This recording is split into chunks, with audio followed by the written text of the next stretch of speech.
Bonjour, Mickaël avec vous sur le blog de la Bourse sans stress pour ce nouveau cours de stratégie d'options. Le sujet du cours d'aujourd'hui concerne les options dites synthétiques. On entend parler souvent de puts synthétiques alors qu'il existe en réalité plusieurs combinaisons et stratégies dites synthétiques. L'objectif d'un synthétique est de répliquer de façon artificielle mais à l'identique, d'où le mot synthétique en anglais, une position d'achat ou de vente de titres ou de contrats d'options. Le principe de base consiste à faire deux opérations qui peuvent être un achat ou une vente de sous-jacent avec l'achat ou la vente d'une option, voire une combinaison de deux options à l'achat et à la vente. Si vous trouvez cela un peu compliqué, c'est tout à fait logique. Pour être franc avec vous, on est plus dans la trituration de cerveau et je ne suis pas sûr que cela apporte une réelle plus-value au trading d'options que nous faisons tous les jours. Je vais prendre pour exemple le put synthétique puisque c'est le plus connu et le plus souvent évoqué sur les différents forums. Si vous voulez répliquer une vente de put traditionnelle de façon synthétique, vous devrez acheter le sous-jacent et vendre une option call. Les plus connaisseurs vous diront que c'est un cover call et ils auront complètement raison. La vision à terme de la version synthétique est donc baissière sur cet exemple. Voici un tableau qui résumera les différentes stratégies proposées par les options synthétiques. Si vous voulez remplacer un achat de sous-jacent par une stratégie synthétique, vous devrez acheter un call et vendre un put. Si vous voulez remplacer une vente de sous-jacent, vous devrez vendre un call et acheter un put.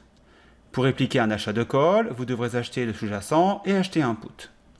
Pour répliquer une vente de call, vous devrez vendre à découvert le sous-jacent et vendre un put. Pour répliquer un achat de put, vous devrez vendre le sous-jacent à découvert et acheter un call. Et enfin, pour répliquer une vente de put, vous devrez acheter le sous-jacent et vendre un call. Quel est donc l'intérêt de faire des stratégies synthétiques plutôt que de passer directement les ordres sur le marché ? Il existe plusieurs raisons, comme par exemple une exonération de demande de marge par votre broker par rapport à une vente de put à nu. Si vous vendez un put à nu, votre risque est à la hauteur du sous-jacent. Si vous ne maîtrisez pas encore ce concept, je vous laisse revoir la vidéo sur la vente de put, dont le lien est sous la vidéo. Avec la stratégie synthétique correspondante, vous achetez le sous-jacent et vous vendez un call.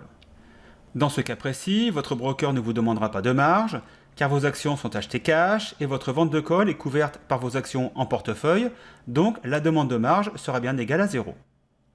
En termes de risque, certains vous diront que cela est moins risqué, mais au final, quand on analyse bien la situation, cela revient exactement au même. Avec une vente de put, si le sous-jacent baisse sous votre strike, vous serez assigné et devrez vous porter acquéreur des actions, peu importe le prix de l'action sous le strike. Vous ne maîtrisez pas la perte éventuelle entre le prix d'acquisition défini par le strike et la valeur du sous-jacent à la date d'expiration. Ce qui revient à la même chose avec votre achat d'actions. Par contre, nous sommes sur une stratégie baissière pour encaisser 100% de la prime du call vendu. D'un côté, vous êtes dans une stratégie où vous ne voulez pas voir le cours du sous-jacent baisser pour éviter de vous faire assigner, et de l'autre côté, vous voulez voir le sous-jacent baisser pour récolter la prime du call vendu, sachant que vous aurez une perte de valeur de vos actions. Une autre raison évoquée est de pouvoir mettre en place des stratégies d'options, telles que la vente de put, alors que l'open interest proposé est relativement faible sur la chaîne d'options du sous-jacent désiré. Je pense que l'exemple que je viens de vous donner est assez parlant pour ne pas vous faire toute la série des synthétiques. Pour votre information, il existe aussi des combinaisons synthétiques à plusieurs options, comme les short put synthetic straddle, les long call synthetic straddle, etc., etc. Ces stratégies existent car elles servent d'arbitrage pour les market makers, donc à part envisager le fait de rentrer dans une salle de marché, elles représentent à mon avis peu d'intérêt. Juste un avertissement de rigueur, faites attention aux stratégies synthétiques, comprenant une vente à découvert de titres distribuant des dividendes. Selon la date d'expiration, vous pourriez verser le dividende à l'acheteur du titre. Si vous voulez briller lors des soirées mondaines, je vous laisse le soin de regarder toutes les différentes stratégies sur Internet. À notre niveau, la connaissance de ces différentes stratégies relève plus du plaisir personnel que de la réelle prise de position quotidienne sur votre compte en bourse. J'espère vous avoir éclairé sur la dénomination des options synthétiques. Vous pouvez avoir en téléchargement gratuit 2 e-books en cliquant sur le lien sous la vidéo.